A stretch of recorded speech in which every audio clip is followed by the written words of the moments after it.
Nanti orang-orang yang soleh itu kalau ketemu Allah itu masih digojlok lah, masih agak-agak disalahkan gitu. Kenapa kamu ibadah terus itu? Gusti karena saya ingin masuk surga gitu. Yang satu ditanya, kenapa kamu ibadah serius? Karena saya takut masuk neraka gitu. Akhirnya Allah ngendikan masyhur itu dalam hadis, laulam akhluk jannatan wala naron alam akun ahlan an uto'ah. Lalu andaikan saya tidak bikin surga atau neraka, lalu kamu tidak nyembah saya. Berarti kamu nyembah saya karena saya bikin surga, saya bikin neraka. Andaikan saya tidak bikin surga atau bikin neraka, berarti kamu tidak nyembah saya. Kaget orang soleh ini. Padahal Allah selalu Tuhan meskipun tidak bikin surga dan tidak bikin neraka. Di sini terus ada kearifan dalam kitab hikam yang dijelaskan itu. Manusia itu siapa? Manusia itu orang yang saat baik saja itu ada jeleknya, apalagi saat jelek. Dulu bapak saya sering guyon itu, kalau ada imam masjid istiqomah jadi imam terus, sampai tua jadi imam tuh. Kan seringnya dipuji istiqomah ini. Tapi kata bapak saya itu, ya gara-gara dia ini istiqomah itu tidak ada kader, sampai orang lain frustasi jadi imam gitu. Jadi di balik istiqomahnya ini sebetulnya memahjubkan sekian kader imam gitu. Karena terus orang lain jadi imam nggak berani gitu. Dan akhirnya nggak ada kaderisasi. Tapi misalnya dia pelin-pelan juga tidak baik. Masa imam kok pelin-pelan kadang hadir kadang enggak. Orang yang terlalu mencintai istri juga gitu. Kalau terlalu harmonis pasti ibunya terancam, saudara-saudara keluarganya terancam, sehingga hubungan sosialnya dengan keluarganya kurang baik. Begitu juga dengan teman-temannya. Tapi kalau agama menyarankan dengan istri tidak mesra juga keliru, masa menyarankan begitu. Tapi kalau terlalu mesra pasti hak-haknya yang lain terganggu. Nah ini yang disebut muhasabah. Muhasabah itu kata kitab hikam, kita harus mengevaluasi bahkan dalam hal-hal yang tadi, yang baik. Termasuk dalam kitab itu dijelaskan bahkan minta surga saja atau minta neraka itu ya kadang-kadang kurang baik. Bukan karena mintanya yang kurang baik begini. Orang soleh, ini cerita orang soleh. Nanti orang-orang yang soleh itu kalau ketemu Allah itu masih digojlok lah, masih agak-agak disalahkan gitu. Kenapa kamu ibadah terus itu? Gusti karena saya ingin masuk surga gitu. Yang satu ditanya, kenapa kamu ibadah serius? Karena saya takut masuk neraka gitu. Akhirnya Allah ngendikan masyhur itu dalam hadis, laulam akhluk jannatan wala naron alam akun ahlan an uto'ah. Lalu andaikan saya tidak bikin surga atau neraka, lalu kamu tidak nyembah saya. Berarti kamu nyembah saya karena saya bikin surga, saya bikin neraka. Andaikan saya tidak bikin surga atau bikin neraka, berarti kamu tidak nyembah saya. Kaget orang soleh ini. Padahal Allah selalu Tuhan meskipun tidak bikin surga dan tidak bikin neraka. Tapi orang bisa baik itu karena dimotivasi ada surga dan neraka. Tapi andaikan kita menyembah Allah karena surga karena neraka, problemnya lalu kalau Allah tidak bikin surga apa neraka, apa kita terus tidak baik, tidak menyembah Allah.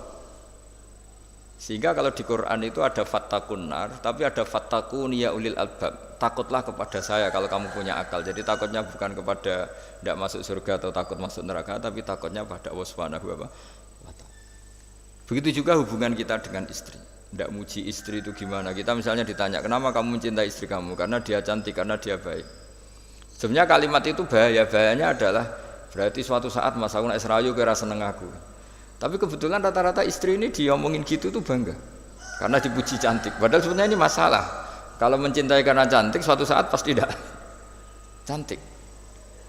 Artinya apa? Apapun pilihan kata kita, sebenarnya ada banyak masalah. Karena tadi menurut kitab hikam, manusia itu siapa? Orang yang saat baik saja itu ada jeleknya. Kalau kamu mencintai seseorang karena dia baik, berarti suatu saat kalau tidak baik kamu tidak cinta.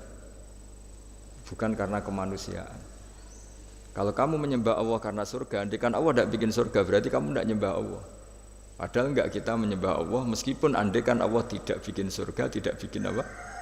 Neraka. Nah, evaluasi seperti ini itu dibutuhkan muhasabah, karena kita bernegara sampai sebaik ini itu barokahnya ilmu, barokahnya tawadhu.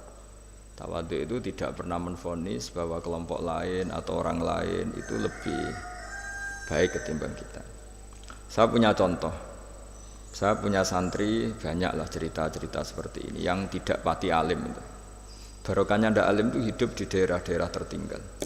Begitu juga di kampus lah, gara-gara dia tidak kumplot mungkin atau mahasiswa biasa mungkin hidup di daerah-daerah tertinggal. Barokahnya apa? Karena hidup di daerah tertinggal, semuanya dia itu pionir, heroik, bikin masjid sendiri, nyari-nyari tanah sendiri. Ya sudah, akhirnya dia pendiri masjid. Begitu juga anak-anak mahasiswa yang di kampung-kampung tertinggal, mungkin dia mengadakan pipanisasi dari gunung atau apalah bantu masyarakat yang semuanya dia serba pionir.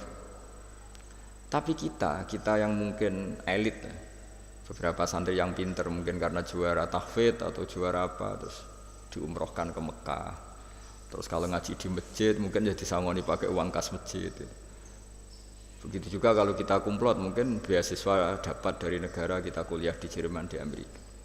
Nah nanti pertanyaannya ketika di akhirat itu bejo yang santri yang nggak pinter tadi, karena dia statusnya itu pendiri masjid, mengadakan masjid dari tidak ada menjadi ada. Sementara kita yang terhormat kadang-kadang hisabnya berat. Kamu ini kiai kok dapat salam template dari uang masjid. Jadi hubungan kita dengan ibadah itu mendapat, yang santri dapati pinter memberi.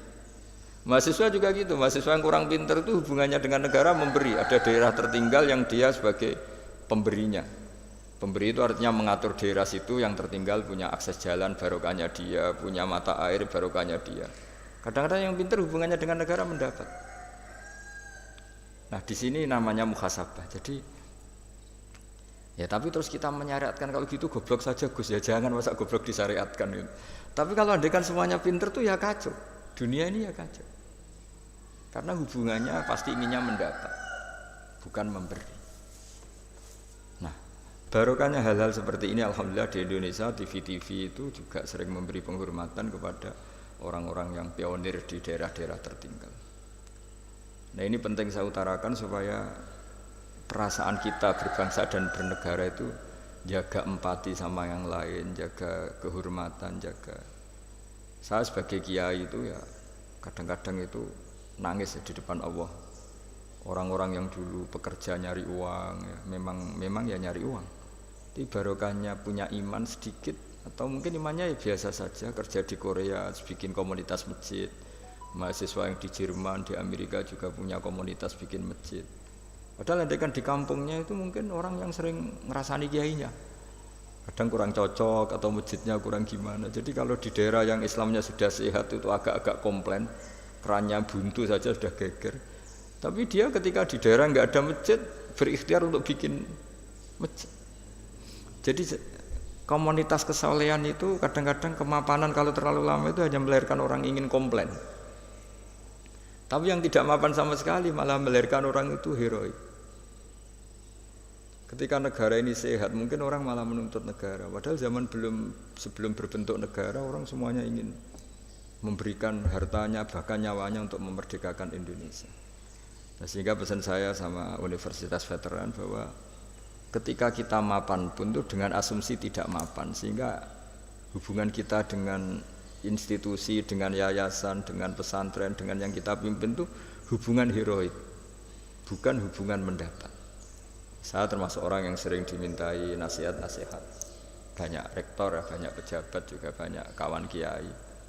Saya itu terobati itu yaitu semuanya kita, termasuk setelah mapan itu usahakan hubungan itu hubungan heroik. Sehingga inginnya memberi. Nah, di sini disebut wa mimma razaqnahum yunfikun. Orang baik itu siapa? Orang yang hubungannya itu ingin memberi, bukan ingin mendapat. Sehingga Rasulullah berkali-kali ngendikan al-yadul ulya khairum minal yadis sufla. Di mana-mana itu tangan memberi lebih baik dibanding tangan meminta. Nah, sekarang kenapa banyak problem di beberapa negara? Karena ketika orang terus pinter atau pinter lah, saya tidak perlu nyebut terus jadi apa. Hubungannya itu kalau sudah pinter jadi dosen elit harus dapat berapa, kalau kiai elit harus dapat berapa. Nah, itu kalau semuanya ingin mendapat, ini negara bisa pusing. Yang guru besar ingin dapat banyak karena guru besar, kiai besar karena kiai besar. Yang miskin juga ingin mendapat karena miskinnya. Nah, kalau semua orang yang pinter, yang bodoh, setengah pinter, setengah bodoh hubungannya dengan negara ingin mendapat, ini negara bisa keteter. Tapi kalau hubungannya ingin memberi, atau kalaupun ingin mendapat ya sumbut lah, kalau orang Jawa sumbut dengan yang diberikan, itu insya Allah semuanya akan stabil. Jadi intinya agama ini menitik beratkan supaya hubungan kita dengan orang lain, dengan negara itu kalau bisa hubungannya itu ingin memberi, bukan ingin mendapat. Tapi kalau semuanya yang miskin merasa berhak mendapat karena miskinnya, yang guru besar karena guru besarnya, kiai besar karena kiai besarnya, semuanya menarik dirinya sendiri, ini akan kacau. Nah dulu zaman pra kemerdekaan atau kalau dalam Islam pra kemenangan, itu semua sahabat, semua saudara kita kalau dalam pra kemerdekaan ya semua orang Indonesia hubungannya sama negara itu inginnya memberi, sehingga negara ini bisa berdiri, bisa merdeka ketika sebelum ada institusi, belum ada tata struktur negara. Sementara negara sesehat apapun kalau hubungan masyarakatnya ingin mendapat itu berat. Nah, di sini heroiknya para leluhur kita bahwa mereka bisa melewati masa-masa sulit karena dengan mental ingin memberi. Ya memberi apa saja, entah pikirannya, entah keuangannya, bahkan kalau dulu nyawanya. Jadi ini yang saya titik beratkan. Sebelum saya tutup, saya ingin cerita ya tentang saya jelaskan. Jadi dulu perasaannya orang, meskipun sesoleh apapun, sebaik apapun perasaannya itu ada saja salahnya. Sehingga kalau dalam makalah paling terkenal yang didawuhkan Rabi' Adawiyah itu wastighfaruna yahtaju ilal istighfar, sudah minta maaf sama Allah saja, sebetulnya dalam minta maaf ini juga butuh istighfar lagi. Karena orang minta maaf itu kadang-kadang ya ingin mendapat yang lebih. Ada orang punya utang gitu, tanggungan sama istrinya karena sering masalah itu minta maaf itu ya supaya bisa utang lagi. Jadi gayanya minta maaf tapi supaya bisa utang lagi. Mungkin kita kalau punya utang sama orang lain gayanya minta maaf tapi supaya punya akses utang lagi. Itu namanya minta maaf tapi ada masalah. Nah jangan-jangan istighfar kita sama Allah juga gitu. Istighfar sama Allah tapi minta dimaklumi kalau salah lagi. Nah di sini karena masih ada tercampur mental seperti ini, kata Rabi' Adawiyah wastighfaruna yahtaju ilal istighfar. Ketika kita istighfar itu masih butuh istighfar yang lain. Nah dalam kebaikan juga gitu. Ketika kita baik jadi orang soleh, ternyata bawaan kita ingin dihormati. Dulu sebelum kita soleh itu ya kalau di majelis di belakang nggak tersinggung, nggak diperlakukan khusus, nggak tersinggung. Tapi setelah kita soleh, setelah kita kiai, setelah kita dosen, setelah kita rektor, kalau nggak duduk di depan tuh kayak nggak diregani. Itu ya termasuk mental-mental yang kurang baik kalau dalam ilmu tasawuf. Justru setelah kita terpelajar, malah permintaannya aneh-aneh. Padahal agama ini hanya mengajarkan wa ma umiru illa liya'budu wa mukhlishina lahuddin. Agama ini hanya mengajarkan kalau ingin jadi orang soleh yang ikhlas. Kalau ingin jadi dosen, dosen yang ikhlas. Kalau ingin jadi guru, ya guru yang ikhlas. Karena biaya ndak ikhlas itu mahal sekali. Dan kalau sudah mahal sekali ini negara bisa jebol, sistem sosial bisa jebol.